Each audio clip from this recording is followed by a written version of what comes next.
Hello and welcome to Politics War Room with James Carville, and I'm Al Hunt. This week our guest is the editor of the New Republic, Michael Tomasky. Now remember, we love taking your questions, so write into politicswarroom@gmail.com or send a tweet to @Politicon for next week's show. We're going to get to as many as we can, but don't forget to tell us where you're from. In other exciting news, the documentary Carville, Winning is Everything Stupid, is out now. Get updates and some great behind-the-scenes content by following James on Twitter @JamesCarville or on his new TikTok @RealJamesCarville. You can also get text updates about what's next for Politicon and Politics War Room by signing up at Politicon.com. Now tell your friends about us and remind them to subscribe on Apple Podcasts, Spotify, or wherever you get your podcasts. Please check out the links to our sponsors, Beam, Zbiotics, and Glean. We thank you for supporting these sponsors. It really helps make this podcast happen. Hey, James, the Trump team is forming rapidly. It is both consistent with everything he said in his campaign and is bad, maybe worse than we fear. There's only one qualification for his appointments: total loyalty to Donald J. Trump. Never mind the country or the Constitution. He is bringing in people with more Washington or political experience than 4 years ago, but people with no independent support or standing. His immigration deporters, Stephen Miller and Tom Homan, are salivating over raiding homes and businesses. And if little migrant kids get separated from their families, tough luck, they basically say. Marco Rubio is going to be his Secretary of State. What does Donald Trump call Marco Rubio? Little Marco. That tells you a lot. Elon Musk and Vivek Ramaswamy are in charge of reforming and slashing government. I'm going to predict they're going to be careful not to cut any of those numerous projects that benefit Elon Musk's business. One of my favorites, as you know, for the last 4 years has been, or 5 years actually, is Elise Stefanik, overnight switch from leading the House moderate Republicans to a rabid MAGA champion when she saw the political handwriting. She's going to the United Nations, and if anybody else has trouble learning how to become a trained SEAL, talk to Elise. But I've saved the best for last. Homeland Security, South Dakota Governor Kristi Noem, and for defense, the position that was held by George Catlett Marshall, Leon Panetta, Robert Gates. Trump has picked Pete Hegseth from Fox News. Now, Noem, of course, bragged about shooting her dogs. Vance and Trump lied about immigrants eating dogs and cats in Springfield. But at those Homeland Security offices, please take out all the dogs and cats when she gets there. And Hegseth on Fox threw an axe on television. This is like 7 or 8 years ago. And he hit a West Point drummer. I just hope my good friends from the Marine Band, who we work with the Gridiron every year, steer clear of the Pentagon, if he gets there. It's quite a group, James. Well, if you want to entertain yourself, which is hard to do, I suggest that you look at the video of Pete Hegseth throwing the axe. And then probably one of the 5 greatest moments in American comedy was Ed Ames on Johnny Carson. And try to watch that and not keel over laughing. All right. But, Homeland Security, some of these things, the UN ambassador, you could survive something shitty like that. Defense Secretary, if you look at the chain of command, that is the number 2 person in the entire chain of command. And Trump is number 1. And I don't have to convince anybody that this is a dangerous world, that we have aircraft carriers on deployment for 8-9 months. And their ability to destroy the professional military class that we have in this country is real, and it's very dangerous. And everything that they tell you is that's what they want to do. From Trump saying during the campaign, he wanted to have Hitler's generals. I mean, go look at, as I said last night, go look at Wilhelm Keitel That's what you're going to end up with. A bunch of political hacks as generals. And that is going to be the other stuff you might be able to unwind after 4 years. You destroyed the morale of flag officers in the United States military. It's going to take you generations to get it back. I'm very, very, very, very stunned and deeply worried about this. Well, I think it's hard for us to be stunned, given it was Trump that did it, but you're certainly right to be deeply worried. This is a real test of Senate Republicans. They're going to, almost all of his nominations are going to sail through. There are no more McCains or Romneys left up there. Maybe Murkowski sometimes and occasionally Susan Collins, but they have 53 votes. And this guy, the defense secretary, will be the test. Roger Wicker, the very conservative chair to be of the Armed Services Committee, and even conservatives like Tom Cotton, they know this guy's not qualified. But do they dare take on their dear leader? It really will be, one of the important early tests of this administration and of this Republican Congress. I wish I could be confident that they will reject this nomination, but I'm not. Yeah, I don't think there's any reason to believe that they would. But I mean, obviously, there's going to be a lot more coming out. There's going to be a lot more. I mean, we'll get warned. We were always warned by these retired flag officers. I don't know. I wish I had a better attitude. Maybe after Thanksgiving I'll have one. But right now, my attitude. Well, there's a lot to have that attitude about. Elon Musk and his sidekick are going to say they're going to cut $2 trillion from the federal government. It's all going to be waste, fraud, and abuse. Sure. That's because all these years, Republicans and Democrats alike have built up this huge constituency for waste, fraud, and abuse.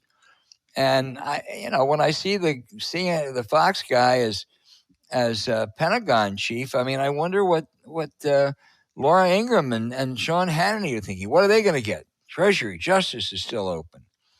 I think it's been really bad the first week. I only fear it's going to get worse. Yeah, I don't fear it's going to get worse. I know it's going to get worse, unfortunately. Yeah. It's just going to. And I don't have, like I said, I need a better attitude because my attitude is really shitty right now. Well, we all do. Anything else, James? Well, I want to talk about Jon Stewart a little bit.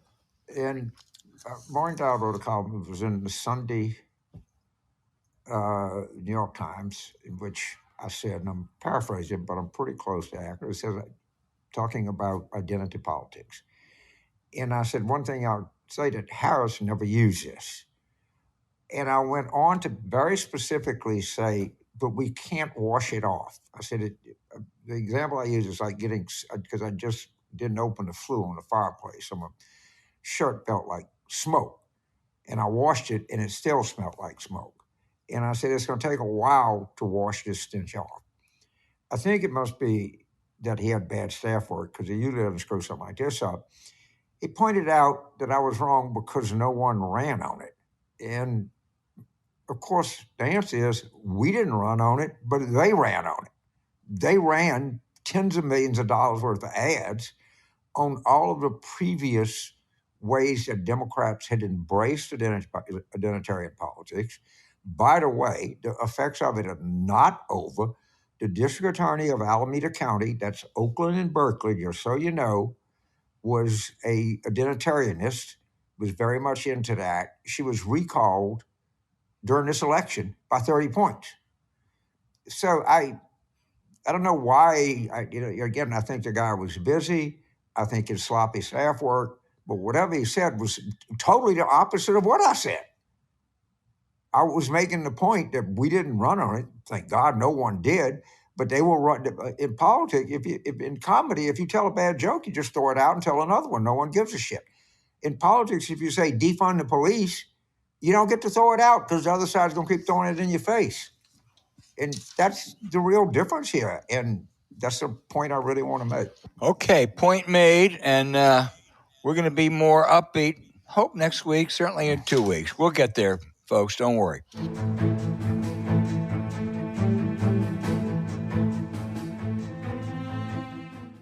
Get the sleep you need with a delicious cup of bean. God, that stuff tastes good. It really relaxes you at night. It's a terrific product. Like I say, a good night's sleep is essential. And use every tool in your toolbox. This is a good one. Well, I've never needed a good night's sleep more than right now, and because after the election, sleep's been a challenge. But it's more important than ever to get the rest we need because there's a lot of work to do. We all know good sleep is a foundation of mental and physical health. When you sleep well, you can perform at your best, mentally and physically. Proper sleep can also increase focus, boost energy, and improve your mood.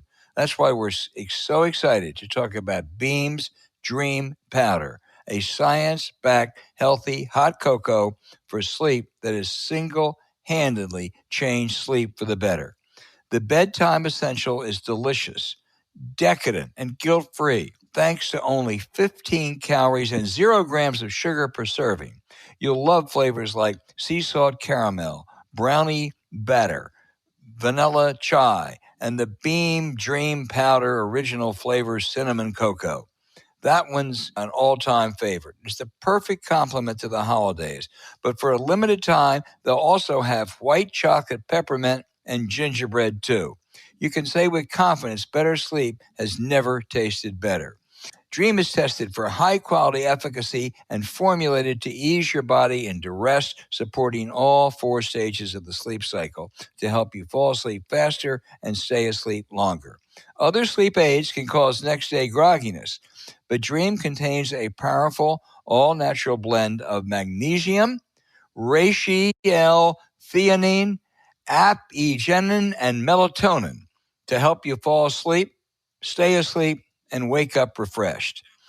Beam Dream is easy to add to your nighttime routine. Just mix Dream into hot water or milk, froth, and enjoy before bed. Right now, Beam is offering our listeners exclusively early access to their Black Friday sale. This is their biggest sale of the year. Our listeners can shop it early before anyone else. Get up to 50% off when you visit shopbeam.com/war room and use the code War Room at checkout. You've been hearing us rave about Dream. This is your chance to try for the lowest price of the year. So head to shopbeam.com/War Room. Enter the code War Room and unlock your early access. That's shopbeam.com/War Room and use the code War Room for up to 50% off. You also can find the link in our show notes.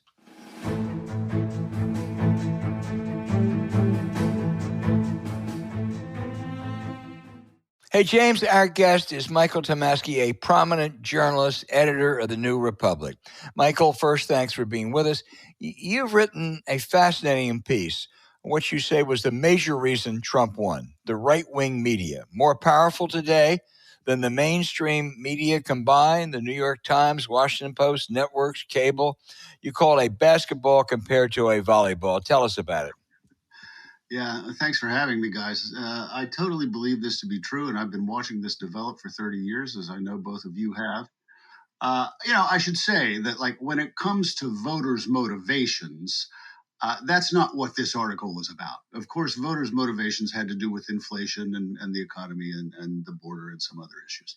But I'm making a historical observation about this thing that, as I say, I've been watching develop for a long, long time. Rush Limbaugh came on the air in 1993. Fox News came on the air in October of 1996. I'm sure you both remember, especially you, James, very well. And at that time, the right-wing media was a separate entity from the mainstream media, but was a very small thing, and it had no power really to set the agenda. Well, fast forward to today, and the right-wing media is Fox News, Newsmax, One America News, Sinclair, which has radio stations and television stations all over the country, and newspapers. iHeart, which used to be Clear Channel, which has all kinds of right-wing talk radio stations all over the country. There's a Christian radio network or two that are both very, very prominent. You put all this together, and in vast swaths of the country, this is the media. This is the news. This is all people hear. And I think they have tremendous power to set the agenda. And the last point I'll make, it's not just their size; it's that they speak with one voice. Well, you make that so clear, and I think, often we think of the right-wing media and we say Fox News, and Fox News is certainly maybe the single most powerful, but you just lay out all these others. The scariest single sentence in your article, and there was a lot of things that scared me, Michael, was you said you predicted that someday Sinclair, this right-wing outfit that's bought the Baltimore Sun, that someday they may buy the Washington Post. Well, that was. I'm glad you were scared. That was designed to be a scare sentence. I hope I'm wrong about that, of course. But the broader point on that, Al, is that no liberal person or moderate person should be fooled into thinking that because they are now a little bigger and a little more influential, they're satisfied with that state of affairs. They want domination. They want complete domination of the media. They understand how important the media is. Viktor Orbán said to CPAC in 2022, if there's one thing that's most important, go have your own media. You have to combat what he called the left-wing propaganda, blah, blah, blah. So they know how important this is. So they're not going to stop until practically all that's left is the New York Times and National Public Radio or something like that. Michael, give me just a minute on this because I think it sets a context. 30 years ago, I still teach a course up at the University of Pennsylvania, and about 25 years ago, one of my students wrote a piece comparing Tom DeLay when Clinton was in the Balkans, called him the Unabomber. The right-wing media said something, that was it. A couple years later, Tom Daschle said that the George W. Bush administration should have engaged in better diplomacy before starting the Iraq War. That was assailed by the conservative press, but then the mainstream press picked it up because they said it's become a story. So therefore, we have to write about it too. And that's what happens. But all those right-wing outfits that you write about, they're not conflicted. They speak, as you say, with one message. Democrats are treasonous elitists hate you, and Republicans and conservatives love God and country. There's no ambiguity there. Yeah, there is absolutely no ambiguity there, and they have a political agenda that's more specific than the mainstream media does. The New York Times on its editorial page wants to support Democrats, but not necessarily in its news columns. And the Washington Post, I would have said the same thing, except the Washington Post withdrew an editorial in favor of the Democrat this time around.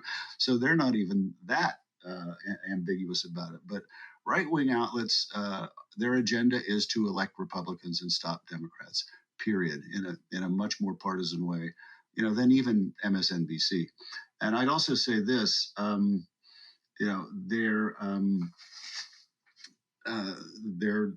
their influence is just, it's just growing and growing. And the way the mainstream media picks up these stories, as you say, Al, it's a really good point. And you can point to like these, eating cats and dogs. That started as a rumor on Facebook. Then it got to X. Then it got to Fox and the other news outlets. And then it got to the mainstream press because it was a story and everybody had to cover it.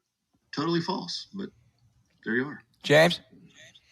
So, Michael, thank you. And of course, you list all of the entities they have now, from Fox to Newsmax to One America to this, to that. There seems to be a lot of demand for this out there. I mean, a lot. So one of the things that I get constantly is we should do what they did. Well, they lie. I mean, I'm being frankly serious. We do 1,000 fact check boxes. The cat eating cats and dogs was shown to be 1,000 times not false. As somebody famously said, Christy Nome has killed more dogs than every Haitian immigrant put together. But our side won't tolerate lies. Okay, if somebody, a Democrat goes on TV and says something lied, the New Republic's going to say, that's not right. Or the New York Times is going to say, that's not right. So how, and I'm serious when I say this, one side is constrained by the truth. The other side has no such constraint. That you're kind of starting in a bad place, aren't you? You are, and I agree with you 100%. The New Republic would say that, and has said it about Kamala Harris a few times during the campaign, while, of course, in general, we supported her. But there is that constraint. And other people pointed out to me, I got tons of reaction to this piece, most of it positive, but some of it negative. And some people on the right said, well, look, this is, these are, the market is at work here, and these places build audience. And we're podcasts too, by the way. And I didn't really talk that much in the piece about podcasts and TikTok and social media, but same thing. Could our side build that same kind of audience? I don't know. I mean, it's not, our side wouldn't listen to straight up propaganda in this same way. I think we still need to do it, James. I think we need particularly, and I've been saying this to rich liberals whenever I had the chance for the last 20 years of my life. I think particularly we need to build outlets in the heartland, away from the coasts where we know we're going to win elections, and in states like my native West Virginia, which is long gone, but other somewhat more potentially competitive states, and build outlets that can hopefully draw some kind of audience. But it's hard. So how would let's just say we went to 5 mega Democratic donors, and you and I said, let's start something like this in the heartland, in the middle of the country. And they would say, okay, how are we going to make money? Because there's not going to be any demand for people in Iowa to hear this. How do we overcome that? That there's a lack of demand on our side.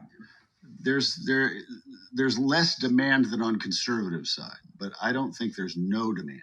Okay. Because Democrats can't win elections in some of these states doesn't mean Democrats don't exist in these states, right? I mean, in the state of Tennessee, Republicans outnumber Democrats, but I'm sure there are 1.5 million or something enrolled. There's more Democrats in Tennessee than there are in Vermont.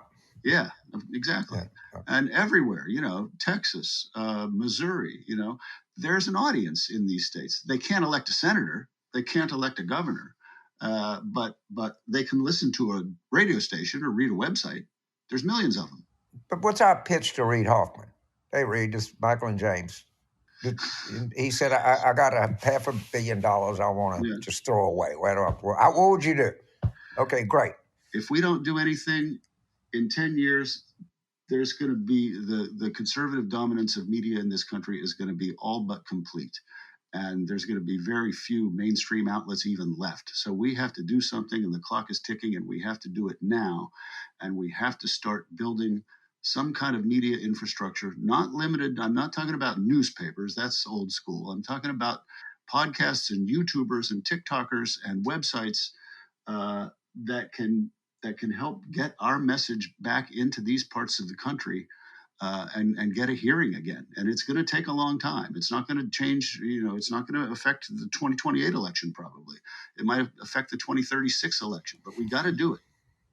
So before I turn it over to Al, there's probably no person that represents legacy media than Chris Wallace. I mean, his dad was on CBS and he was Fox and CNN. And whether he was going to be shown the exit or not, he said he was going to do something different because Joe Rogan outdraws or Charlemagne the God.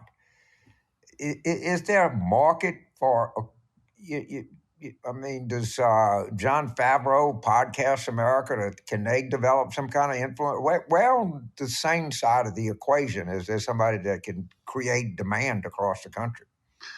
They have a big audience, Pod Save America. They have a huge audience. It's not as big as Joe Rogan's, I guess. But the answer is yes, but I don't know that solely political shows can get up into the mega millions.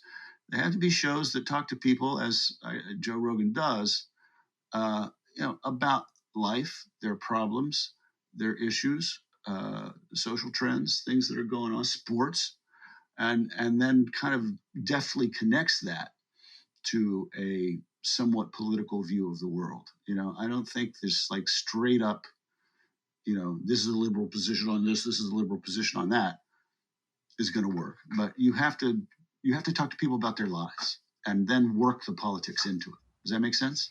Yes, a little bit does. Albert, and I'll come back. Go ahead, Al. Michael, picking up on your conversation with James about what you would tell the Reid Hoffmans and the fact it would take a while, I think you're certainly right. I think what can be done more immediately is there can be a much more robust, done on a digital site, checking, accounting of what they're saying. I mean, your piece is an eye opener, but there's a lot of stuff we should have known more about earlier. Maybe it's my ignorance, but I wasn't aware that lie about Springfield Haitians eating cats and dogs had been out there for a week before J.D. Vance picked it up. And maybe if we could invest in a site, or somebody could, that would just have, you can't catch up with them overnight, but you can do a better job, it seems to me, of holding them accountable. They don't care, but at least other people would know about it. Yeah. I mean, Media Matters does a really good job of that, but I think we need more, and it needs to happen on the platforms that people are paying attention to. Right. And I think that's the key thing, Al. I mean, I saw a poll earlier this year. 10% of people anymore are getting their news from newspapers. 10%. And for people under 29, it's about 2%. Yeah, it's probably about 2%. Yeah. And the percent getting their news from television was maybe around 40, and the percent getting their news from social media was 75. So that's where you've got to invest. That's you've got to have smart, appealing, charismatic TikTokers and YouTubers who go on there every day and say, no, that's BS. That's not true. What they're telling you isn't true. Here's what's true. Well, and just pound it and pound it and pound it. And you get it, in time, you're not going to convince, right-wing Uncle Harry, who's where he is. But there are people in the middle who you're going to be able to reach. And, again, this election, though it felt like a landslide in some ways, was also pretty close in a lot of ways. We've talked about the Springfield, Ohio lie that they spread. What are one or two other, blatant examples in this election cycle?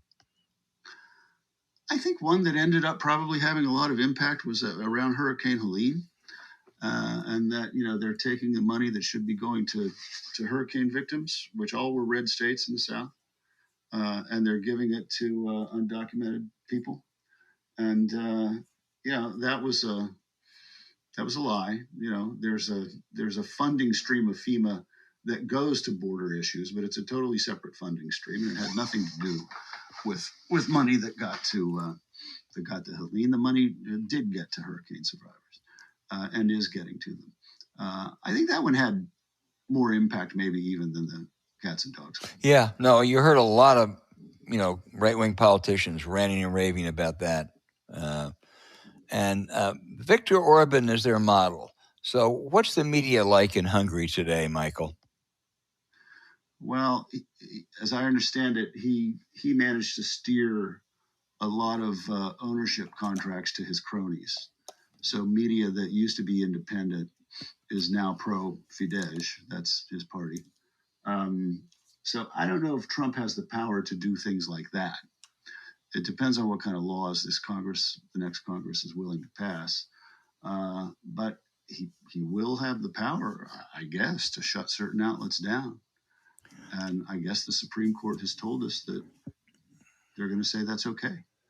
Well, they can bring lots of defamation suits. They can try to question the tax exemption of some of those new startups like the Baltimore Banner. I mean, this would all be phony stuff, but it's the kind of stuff that they do. The idea that they wouldn't use the IRS for political purposes, I mean, give me a break. So I think they will target the media, and I worry they might be more effective than they should be. Yeah, I think they might be. And using the IRS, they'll certainly do that. I mean, we know the tell there is that they accused Obama of doing that, in 2014 or whatever it was. So they always accuse the other side of doing what they do. So it was a total, complete lie. Yeah, it was totally made up. Yeah, but Jim Jordan and company spread it, for years. James. So Michael, it strikes me there is one entity in the kind of left of center sane media landscape that is totally misused, and that is NPR. Mm-hmm. They have talented people there. I'll listen to it. Some of the stuff they do is really in-depth journalism. The guy that does economics for them is as good as anybody. Mm-hmm. But they went off in this silly editorial direction where they were going to be at the forefront of identity politics. Mm-hmm. Don't you see that as if they kind of reoriented their mission, that they could at least be a go-to place for people and be much more effective than they're being now? Because now, honestly, for the most part, just silly. I have a lot. I don't listen that much to NPR anymore. I listen to it sometimes. I used to listen to it more than I do.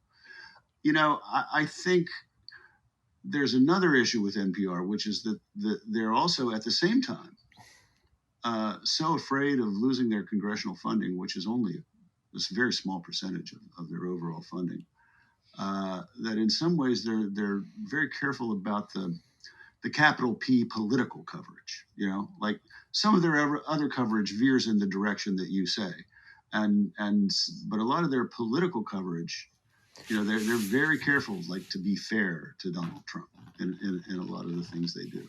I don't know. I'm glad I'm not running it. That's all. All right, this is what drives me crazy. It's very little public funding they get. I don't know what it is, maybe $30 million. Yeah. Okay. Screw it. Let's go out and raise money, $30 million, and say, just tell us the truth.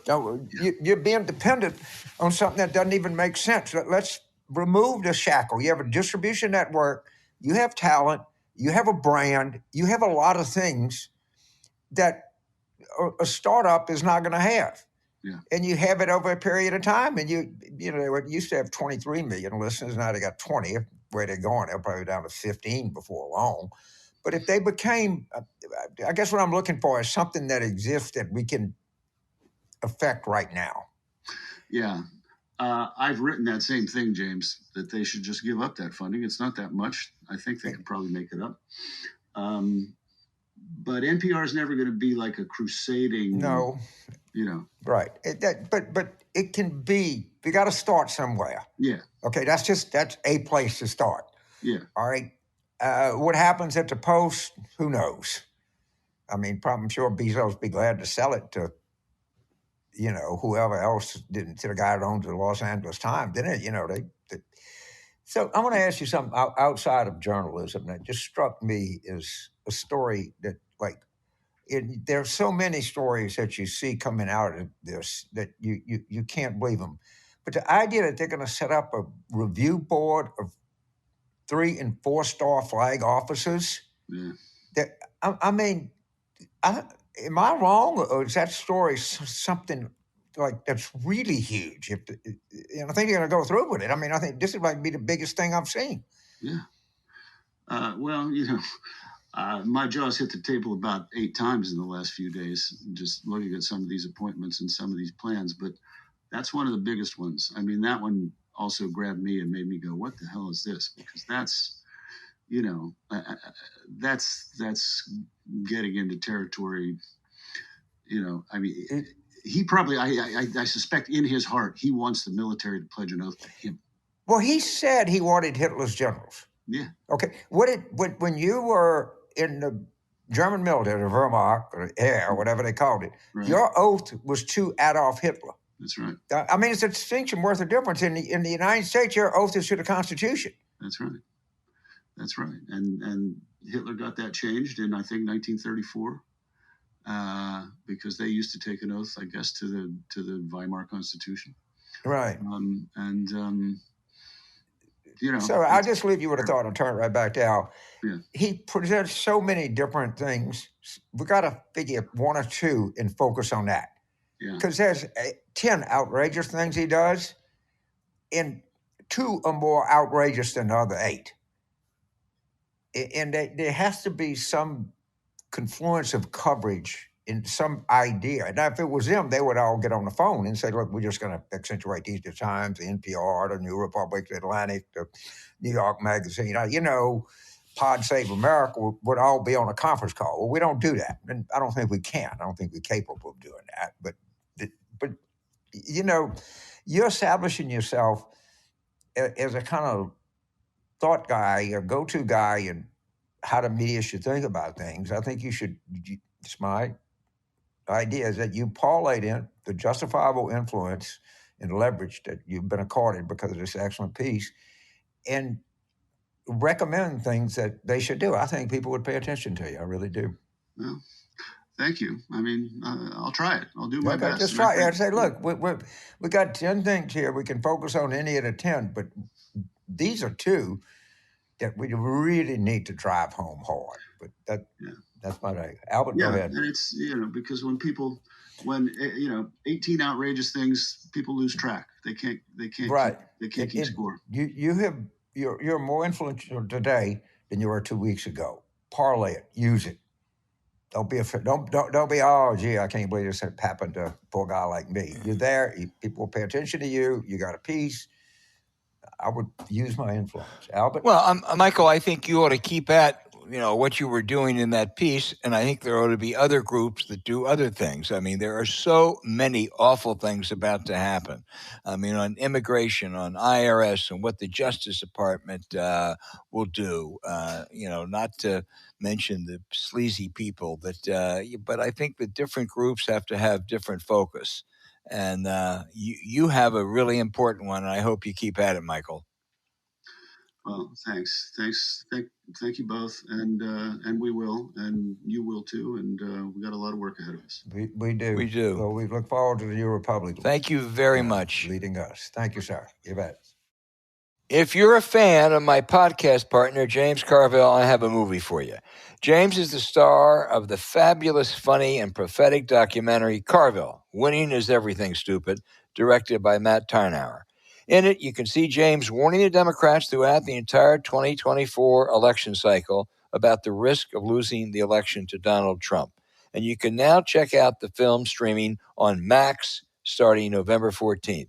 The film also delves into James's marriage to Republican strategist Mary Madeline, offering an inside look at how they navigate their bipartisan life. If you're looking for an unfiltered take on the state of politics, the Carville-Madeline dynamic, and what Carville warned us would eventually cause the Democrats to lose in the 24 election, you definitely want to check this out by streaming it on Max. Now, how important is it to get the message out, James? Well, the one thing that we learned, if you don't think winning is everything, then look how you feel today. Okay?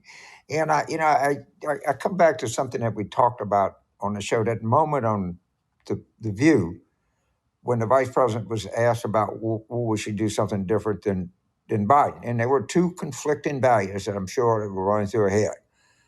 One, if I want to win, I have to really separate from him, but I prize loyalty. And loyalty is a great virtue. But in politics, loyalty is not more important than winning. If winning requires you to be disloyal, then as long as it's legal, you have to be disloyal. There's no other way to do it. And so often in politics, that's the conflict is between winning and something else. And within the confines of the law, winning is always the best choice. Yeah, I thought that was an incredibly stupid answer. I actually thought when she should have done that was 6 weeks earlier at the Democratic Convention. This is what people were being introduced to Kamala Harris. They didn't really know her. She could have praised Biden for what he had done and also said, but I'm different. Here's some things I'm going to do differently. She blew that opportunity, and she never actually recovered. For updates and some great behind-the-scenes content, follow James on Twitter at James Carville and on his new TikTok at Real James Carville. You're not going to want to miss it.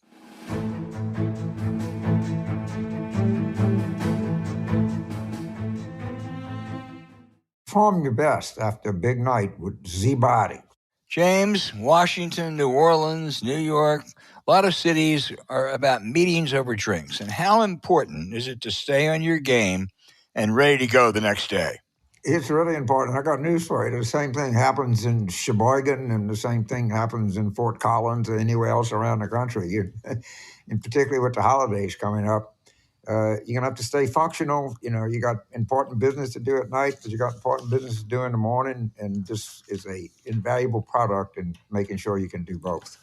Yeah. Zbiotics pre-alcohol is the perfect way to make sure you perform your best after a long night out. It's a pioneering effort by PhD scientists to create the world's first genetically engineered probiotic to tackle rough mornings after drinking so you can get back to business. Now, let me fill you in. Zbiotics pre-alcohol probiotic drink is the world's first genetically engineered probiotic invented by PhD scientists to tackle rough mornings after drinking. Here's how it works. When you drink, alcohol gets converted into a toxic byproduct in the gut. It's this byproduct, not dehydration, that's to blame for your rough next day. So pre-alcohol produces an enzyme to break this byproduct down. Just remember to make Zbiotics your first drink of the night. Drink responsibly, and you're going to feel your best tomorrow. Thanks to Zbiotics, James can go on long runs after long nights. Every time we have a Zbiotics pre-alcohol before a drink, it makes a big difference. Now, after drinks at a client dinner, you'll know you can jump into action right after waking up. Join us in feeling ready to go with Zbiotics, whether you're writing all day, exercising, or even going in front of an audience. Zbiotics is our MVP when it counts, so make sure it's in your lineup in time for the holiday season. Time and time again, we kept hearing about pre-alcohol and wondered what it was actually like. Now, when you try it, you get to know why everyone's talking about it. And with their GMO technology, Zbiotics is continuing to invent probiotics that will help with the everyday challenges of modern living. Go to zbiotics.com/PWR to learn more and get 15% off your first order when you use PWR at checkout. Zbiotics is backed with a 100% money-back guarantee. So if you're unsatisfied for any reasons, they'll refund your money. No questions asked. Remember to head to zbiotics.com/PWR and use the code PWR at checkout for 15% off. The link also is in our show notes.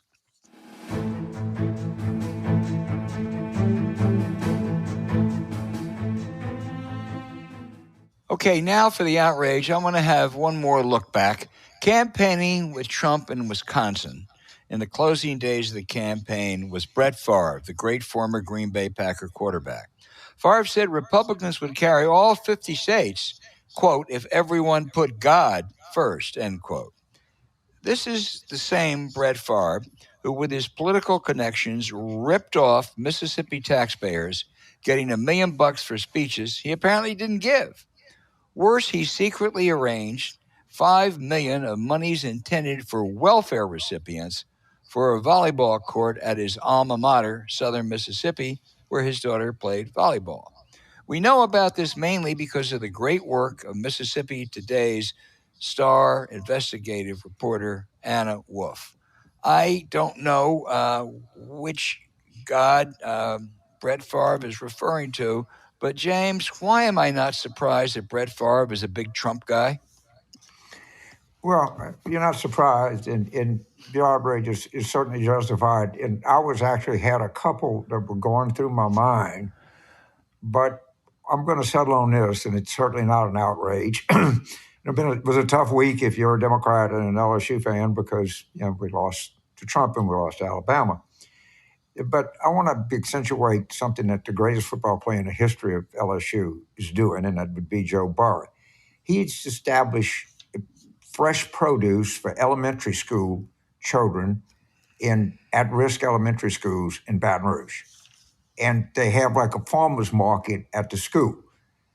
And I think this is such a terrific idea. I wish other athletes would take this up. And, if you're making, these guys are making $25 million a year, you can put a lot of lettuce and carrots and tomatoes and peaches and anything else out there for a lot less than that. And so I would like to distinguish the behavior of Brett Favre from the behavior as a human being with Joe Burrow. I think there's a big, big gulf there. So congratulations, Joe, on showing the way. And I hope many other athletes pick this up and get these kids started on some nutritious, healthy things that'll make them not just better athletes, but better people. And better citizens. So congratulations, Joe Burrow.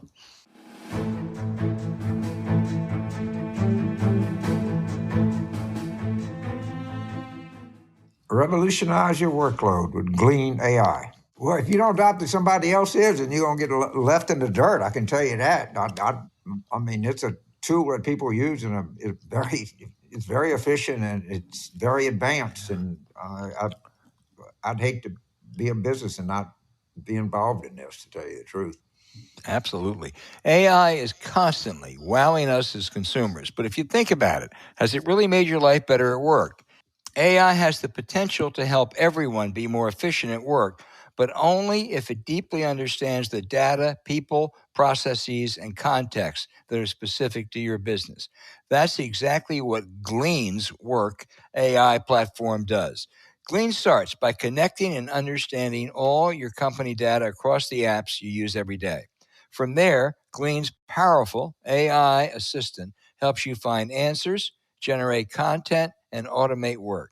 Hundreds of enterprises, including some of the world's leading technology, telecom, retail, manufacturing, and banking businesses, are already putting AI to work with Glean. After watching their demo video, you can start imagining what it would do for a campaign or consulting firm and instantly know that Glean is a game changer. You'd have all your promotional materials, candidate or client speeches, language guides, past advertisements, staff training documents, and more in one searchable, sourceable AI platform specific to your business and workload. Every part of your campaign or organization would be on the same page. You could generate content to perfectly match your client, candidate, or brand and save time and resources by automating your workloads. It's an incredible tool to take any business to the next level. Now, how much do you wish you had this when you were running campaigns and working with consulting firms, James? Oh God, I suspect that's going to be all part of campaigns and they're going to have the consultants doing this, and if you don't, you're going to get left behind. I mean, stuff is just too powerful to deal with. So visit glean.com/politics to see how Glean can help every employee at your company do their best work with AI. That's glean.com/politics. To request a demo today, Glean, Glean, Work AI for all. The link is in our show notes.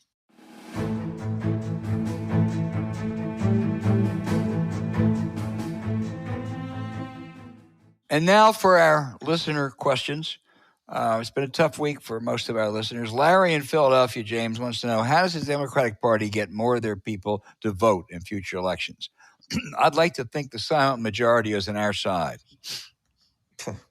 Well, one of the things that I saw, and we won't know until Catalyst and there's a bunch of people that digest exactly who voted or not, but in every election this century, the 5 before this one, the share of whites voting has gone down. The Marist people, and let's wait, this might not be exactly right, thinks that it was 69 in 2020, and I want to say it was 67 in 2020 and was like 71 or 72 in 2024. So it's clear that non-whites, we traditionally lose whites, and we carry non-whites. We didn't carry white women, according to the exit polls. I want to be more refined data, but one of the things I'm going to be looking at very closely is, did in fact the percent of people who vote that are white go up, which conversely, of course, the percent of people who are not white go down? And what was that effect, and why not? And what was it that these people didn't turn out for? I mean, those are questions that we gotta get the right facts first. I don't want to be very cautious that I'm going with something very preliminary here, but it's something that we need to look at, and we need to get people who are expert at this to talk about what are the effects of this going forward, because we're not going to win elections if this keeps going on. Yeah, that's the challenge. Some people to keep in mind, this election was terrible. Trump won absolutely legitimately, but the notion that there was some kind of a landslide mandate for Donald Trump, there's still 3 or 4 million votes out mainly on the West Coast, chiefly in California. Right now, his winning percentage margin, is the exact same as Hillary Clinton's winning popular vote margin in 2016. It's only about, less than a half of what Barack Obama won by. And when the final votes come in, it may be even less, under 2%. So, he won. No question. No one is disputing that. Democrats have problems. They didn't get the kind of turnout they need, but it was much less of it was not any kind of thunderous mandate for Donald Trump, despite what he says. It wasn't a thunderous mandate, but it was bad. It was bad. No question, it was bad. I know. That's not what I was talking about. But I know that's not what you're talking about. Yeah. And it could end up, as votes are counted, some people think it's possible she might actually win the popular vote. But what we did is we went down with literally every group you could go down on. And we did not do, we can take some solace the fact that the House certainly didn't exhibit any tendencies of a wave election or anything like that. We had senators.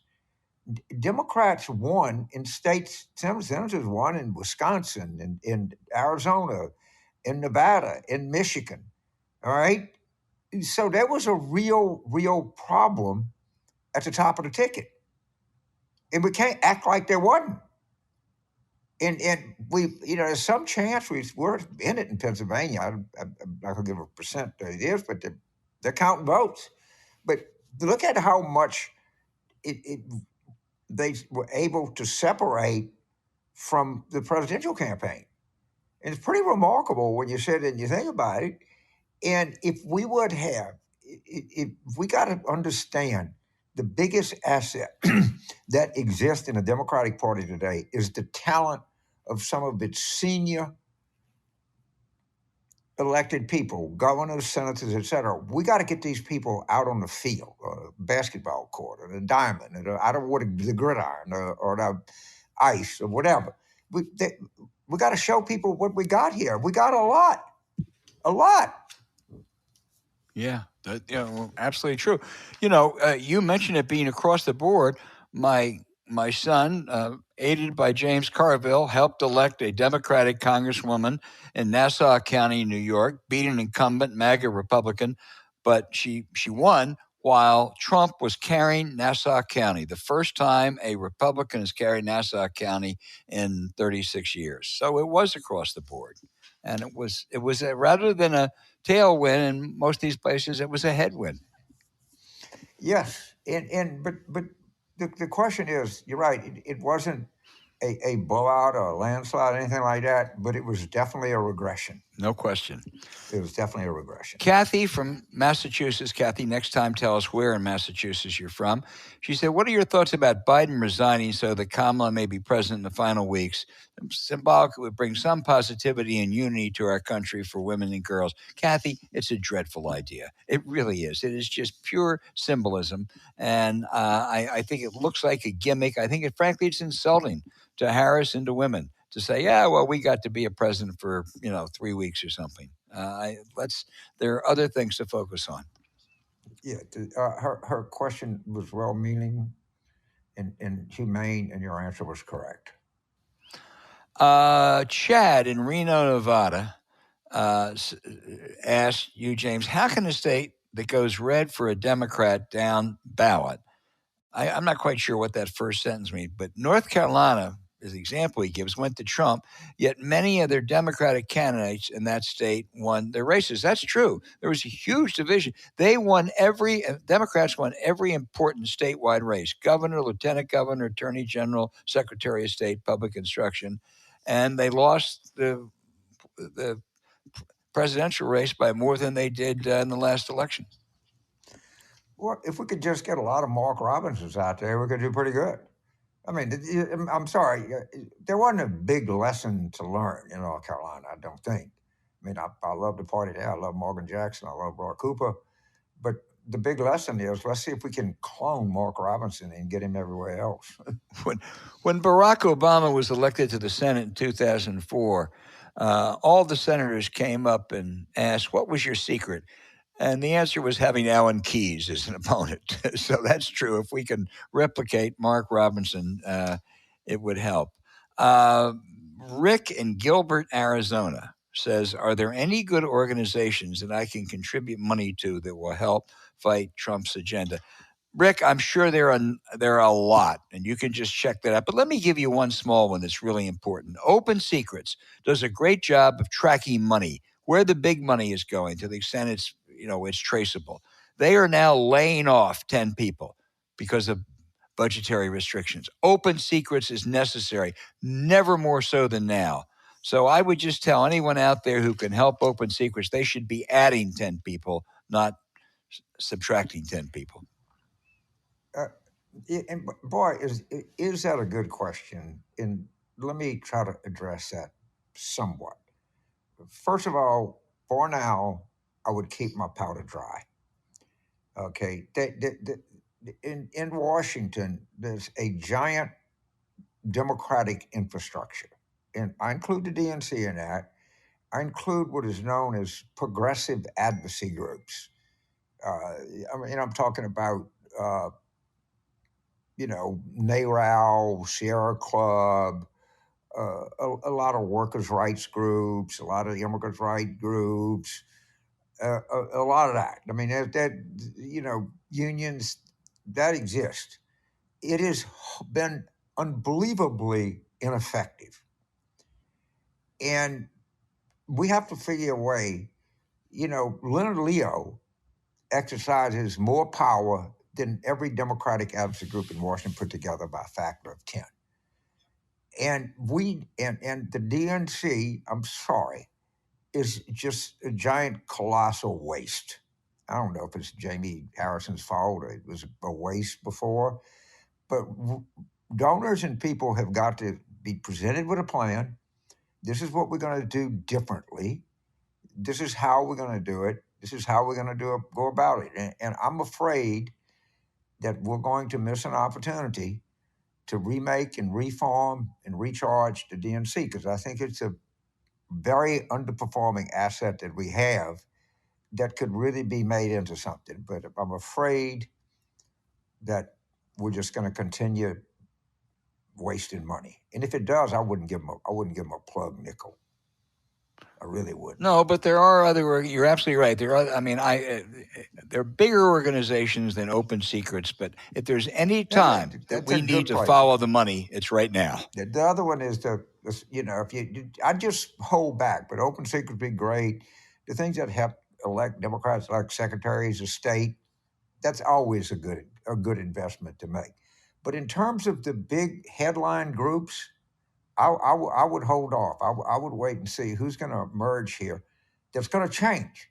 That's going to stop going to stupid wine and cheese parties and having candlelight vigils at Brett Kavanaugh's house and go out American and organize and, be part of a resistance. They can't be part of a resistance because they're addicted to Washington. Yeah. James, the next question is from Nick in Billings, Montana, who says, despite the more or less reversal of the Senate map in 2026, he says there are 13 Democrats and 20 Republicans. I've heard it's not as grim for Republicans as 24 was for Democrats. If this is true, do we need a 33-state Star Search starting yesterday to begin building a team of winning candidates for 2026? Yes, recruitment is really important, and you can see where we had Rubin in a place like Arizona that won by more than a little bit when Trump actually won by even more than a little bit. So you can see that candidate quality really, really matters. I think it probably played itself out pretty good across House races, but these Democrats had to win against. We're not going to say it's a strong headwind, but it was a headwind. It was a headwind. And, let's look at examples of how we survived in difficult places and then go forward and really work hard on recruiting people. And I think I'll give them a little credit. And they recruited some terrible people. Like I'd had in Wisconsin was just awful. I mean, it could be any worse. Or Carrie Lake, I don't know. But we were lucky to win those seats. Hats off to Tammy Baldwin. I think the other thing is, I'll say this right now, maybe my favorite congressional Democrat might be Richie Torres. That guy has got more courage, more guts, more common sense, more political acumen than almost anybody in the Democratic Congress. And by the way, Richie is a very, I don't know, get him on a show to explain just how diverse he is. Okay. He's an identitarianist dream of what a congressman should be, but he doesn't lapse into that. That guy is, and he and Tammy Baldwin, like two of my, like I said, heroine. I don't know what the fuck the right word is, but Yeah. they're elevatedly really good politicians. You know, going to Nick's question, there are, if you count Oklahoma, there are 13 states in kind of the southern and border regions. You throw in Missouri, there are 14. There are 4 of those 26 or 28 seats. There are 4 Democrats. There's got to be more than 4 if you want to have a majority. Likewise, in those Rocky Mountain states, other than Colorado, 6 states, there are no Democrats. You can't cede all that territory. You have to go back to having candidates who can win in a couple, or you're never going to have a majority in the United States Senate. Let me address a real tragedy. So, the Democratic Party, there are 4 currently serving senators that will not be serving on January the 3rd. There are Joe Manchin, probably Bobby Casey, but probably Bobby Casey. He's not going to be serving. Okay, they got beat. We got beat in Montana. John Tester, Sherwood Brown got beat in Ohio. What do all these people have in common? They're white males. So the identitarianists who said that we should be purer, and the people that took out an ad in the Charleston newspaper against Joe Manchin, okay, the guys couldn't even run. They'd run it so much in the ditch. But think of those 4 people, and think of Bernie Moreno. You really want to think about this? Do you really feel good about yourself, progressive urbanist? Do you really feel good that you wanted a smaller, purer party? Well, guess what? You knocked 4. I think Senators Tester, Casey, Brown, Manchin, in varying degrees, were going to be about 6,000 times better than you were placed with. But we got these goddamn geniuses, talking about we need to be a pure party. What fucking asininity is that? And people actually take that as having some element of truth. Well, the truth is you got your ass beat. Yeah. Get over it. Ward in South Carolina, again, Ward, I want to know where, next question, says, has the knocking on doors in literature dropped, lost effectiveness versus social media and podcasting? I thought, and I said on this podcast, that I thought the Democrats would have an advantage, particularly in states like Wisconsin and Pennsylvania, because they had a better ground game. Clearly, it didn't materialize, and it may well be that it's exaggerated. I had a friend, my first girlfriend from almost 70 years ago, a wonderful woman, Patty Kovas in California, says, "Why do we lose?" Well, it wasn't because of our ground game. It was because of the large. I mean, I think Biden staying in played a huge role in it, and there are a lot of things the Democrats have to think about. I continue to believe that if they had any one of those great candidates that we talk about, Gretchen Whitmer, Wes Moore, Josh Shapiro, others, that it might have been a different story. But that's hypothetical. We'll never know.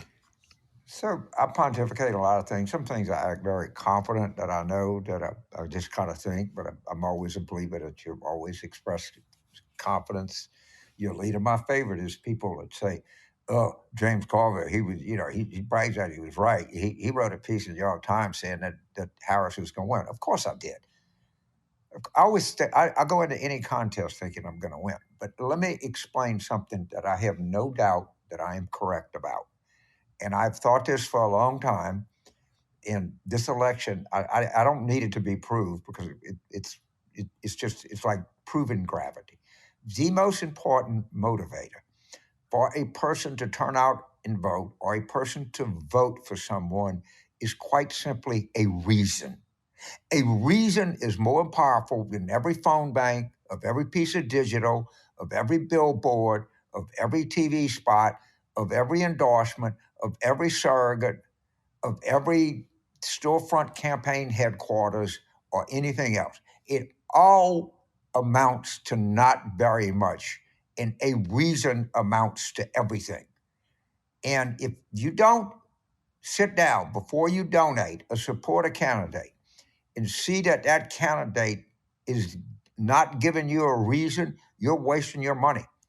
And we thought and we hoped that a combination of just how odious Trump was and how unpopular Dobbs was, that we could overcome a reason with that. Well, we couldn't. Okay? Don't ever forget that. If there's one thing that I ever want to be remembered for in my time in politics, is I am absolutely 100% convinced the most powerfully motivating thing in all of politics is simply a reason. Okay, John in Chicago, Illinois. This is a great last question. Says, even though the federal cases against Trump illegally taking classified documents are finished from a legal standpoint, is there any way, and this applies also to the January 6th case, conceivably, is there any way to use the Freedom of Information Act to obtain the specifics on what Trump did and then hammer him on it? Well, I mean, you would be much more knowledgeable in effective use of FOIA requests. That's a more comes out of journalism, but I think that, American Bridge or, some of these super PACs can do that. But we're going to have to use everything at our disposal. But that's something that's certainly worth looking into. Yeah, I first of all, I don't know how much you get. Second of all, I don't know how much difference it would make. People knew about it beforehand. I think Jack Smith, the special prosecutor, I hope he files a final report. I hope he just says, hey, this is what we had. We know we can't bring it to trial, but at least lays out, here's what we believe the facts to be. The Trump team can then counter and say they don't, they're false.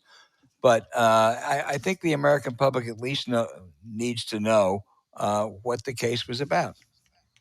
So one of the things that I tend to agree with is a pretty smart commentator, I wish I could think of who it was, I apologize to this person already, said that they should subpoena, we want the Republicans to subpoena Jack Smith. All right, we want him under oath. And then Sheldon Whitehouse is going to say, well, Roy, what did you discover? Let me talk. What about this? What about that? Why did you do this? What was the search warrant you went for? What was all of this? They might be stupid enough to drag this son of a bitch before Congress. And if they do, they're going to make a big mistake. Yeah. James, I think I just saw a bulletin that came in that said John Thune was elected a Republican Senate leader. I don't know that he'll be a very effective leader. It remains to be seen. But it was the one candidate the Trump people didn't want. They preferred Rick Scott. They couldn't get Rick Scott. They thought Cornyn would be easier. So I'm not suggesting for a minute that John Thune bears any resemblance to John McCain. But at least it's nice to know the senators didn't bow to the whims of the Donald Trump people. You take your good news where you can find it. Right. Okay, guys, we'll be back next week, hopefully in a better mood, but we're getting there, I promise.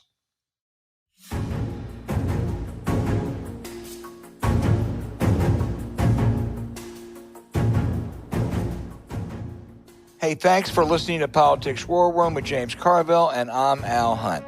As always, send your questions for us by email to politicswarroom@gmail.com or tweet them for next week's show @Politicon. Following this episode, we'd really appreciate it if you check out the links to our sponsors, Beam, Zbiotics, and Glean, in our episode show notes. We deeply thank you for supporting them because when you do, you help make this podcast happen. Now, to keep up with us, subscribe to Politics War Room on Apple Podcasts, Spotify, or wherever you listen. And check out our Substack at politicswarroom.com. James and I are adding new content constantly, so go take a look. You can also find shows you might enjoy on the Politicon YouTube channel or when you search Politicon on your favorite podcast sites. Remember, please rate the show with a 5-star review. We'll be back next week with another show as we continue our war room planning.